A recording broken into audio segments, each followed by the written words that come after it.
Welcome back to LUTE Labs. Most of the dialogue we've seen so far has just been using plain text, but LUTE can read a set of inline tags inside that text too. This allows you to style it, change the pace, add some visual punch, and even drop a live variable straight into a line, and you don't actually have to leave the dialogue order to do so. We'll cover specific tags today, which are commonly used when building story games, such as styling text, controlling and pasting screen effects, and pulling variables and variations straight into the line. Let's take a closer look in the editor now. Okay, so we're back in the Unity editor with a basic scene open, with a flow engine created and some nodes featured on the engine window. If you are confused when looking at this setup, please refer to the earlier videos in the tutorial series. Within this scene, I've included a character, which you've covered in previous videos, as well as a camera, which includes the standalone input module, which is used when using the dialogue input system. We covered this in earlier videos, so please check them out if you are confused. I've got 4 nodes on my Flow Engine window, each of which uses a pretty common rich text tag system when creating narrative games. We will start with the wait and punch node. On here, I have a dialogue order, and essentially I have 3 different types of rich text tags. If you want more guidance, or you want kind of in-editor assistance when using the text tag system, you can either use the Wikipedia page on our GitHub, or you can use the tag help on the dialogue order inspector, and that shows you the rich text tags for LUTE, which includes some extensions like the screen punches, the audio, some input commands, variable systems, and you can look at the rich text tags of the TextMesh Pro system, which is more of the common things you find in word processing, like bolds, indentation, colors, etc. So for this case, I have the WC rich text tag, which stands for wait and then clear. So essentially what this does is it waits for the input from the player, which is typically a click or a mouse click or a touch on the screen, and then it will clear the current dialog box on the screen and then show a new one with the following text underneath. This is really useful if you want to have multiple dialog boxes, like a back and forth with the character, without having to use multiple dialog orders and crowd up the order list on the node. The second one is a LUTE specific rich text tag called punch. This essentially is like a screen shake, and you can have vertical and horizontal screen shake as well by using the horizontal or vertical punch text tag.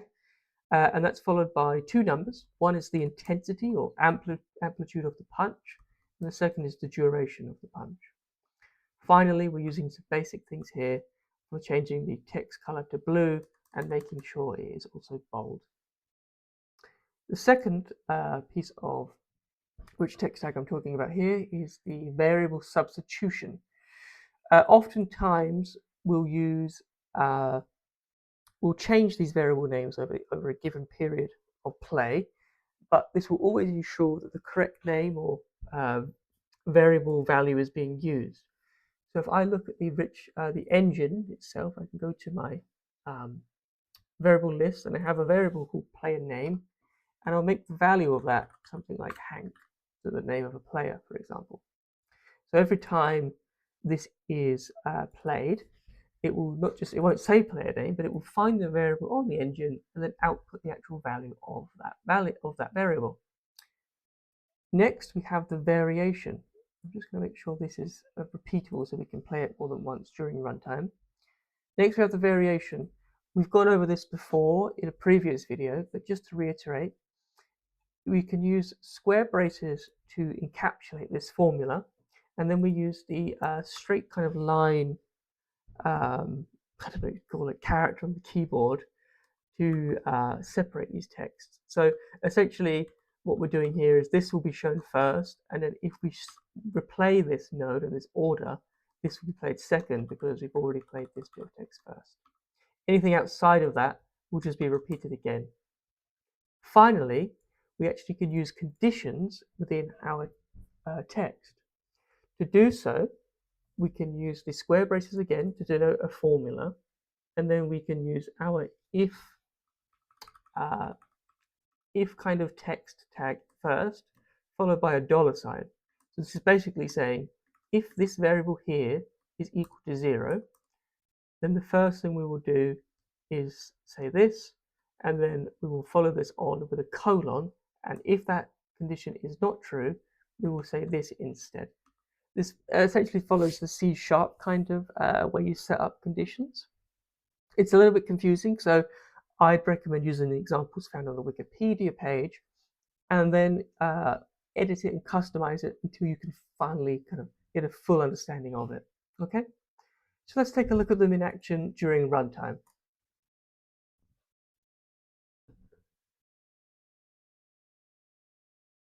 Okay, so we'll take a look at wait and punch first. So I'm just going to right click this and execute. So as you can see, this is a line of dialogue, and then it waits for my input, clears the screen, adds some punch, and then adds blue text as well.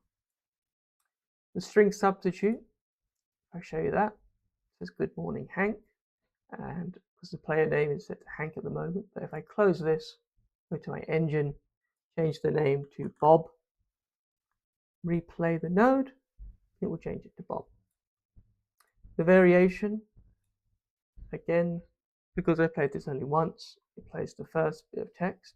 If I clear this, execute again, it plays the second bit of text. Then if we look at our conditions, we're saying if player count is 0, we'll show something. And if it isn't, we'll show something else. So we'll execute that. As player count is 0, it shows the first bit of text, but if I go to my engine and set this to 1, and execute, it says welcome back, and it uses our player name substitute for the variable there. This is just the tip of the iceberg, really, for rich text tags. Again, if you go to the dialog order, under the tag help, or the Wikipedia page, you can find a plethora of different text tags to really give your game that extra added juice and make the players really hooked into your narrative and want to stick around.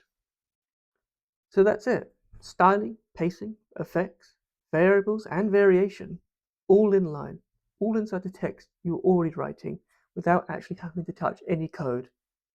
Next time, we'll take a look at the save system, so none of the progress that you've actually decided to make in your game gets lost when the player closes the app or experience. Thanks again for watching LUTE Labs, and see you in the next one.